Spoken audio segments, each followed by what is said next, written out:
Исакова Исмаила по обвинению в совершении преступлений, предусмотренных частью 2 статьи 316 и статьей 308 УК Кыргызской Республики, признать невиновным, оправдать за отсутствием деяний подсудимого состава преступления. Исакова Исмаила признать виновным по части 4 статьи 304 УК Кыргызской Республики, назначить наказание в виде лишения свободы сроком на 8 лет лишения свободы без конфискации имущества с отбыванием наказания в колонии усиленного режима. Меру пресечения в отношении Исакова изменить, взять под стражу в зале суда и до вступления приговора в законную силу, содержать в следственном изоляторе Государственной службы национальной безопасности Кыргызской Республики.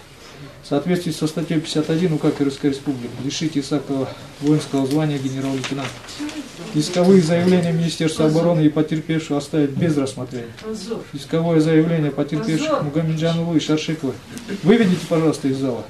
Удовлетворить частично.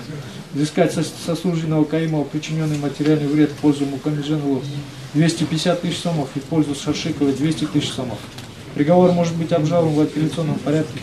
Военный суд Кыргызской Республики в течение 10 суток. Adliyetsiz şey için hayalsiz zakaz. Hayalsiz zakaz. Nalat. Diplomunu taşlapa verin. Taşlapa diplomu.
Tertip bozulmasın.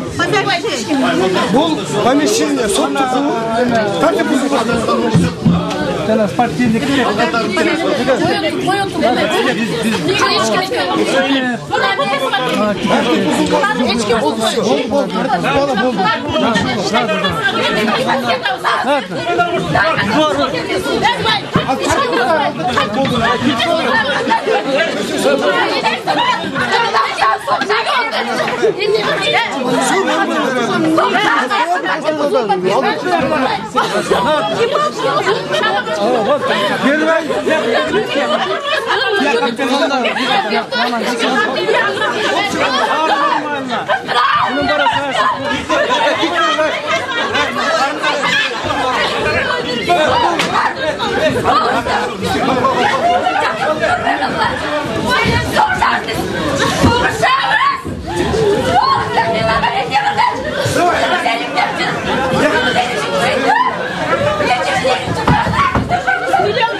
Эми бул саясий чечим, биз ушуну күткөнбүз. Иш козголгондо да саясий өңүттөн козголгон.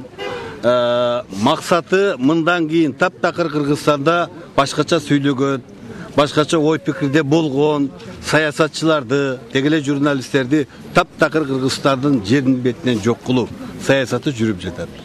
Аны өзүңүздөр жакшы билесиздер, акыркы президенттин конституцияга киргизген өзгөртүүсү дагы ошол президенттик кеңешме аныктаган адам президенттин милдетин аткарат деп жазып атат. Ага салыштырмалуу Кыргыздын Исмаил Сакчуков патриотторун камап коюш бул бийликке жеп жеңиле турат. Ошондуктан эгер кимде-ким Исмаил Сакчуковго жардам берем десе, мына биз саясий өнөктөштөрү тикебизден тике аягына чейин күрөшөбүз. Бизге кошулгула, бизге жардам бергиле. Суранарыбыз. Сөзсүз жасабыз. 10 күндүн ичинде биздин укугубуз бар. Эртең бүрсүгүндөн өкүмдүн көчүрмөсүн алсак, ошого жараша сөзсүз жогорку станцияга кайрылабыз. Бирок бул андан да жогорку жактан берилген чыгарылган чечим.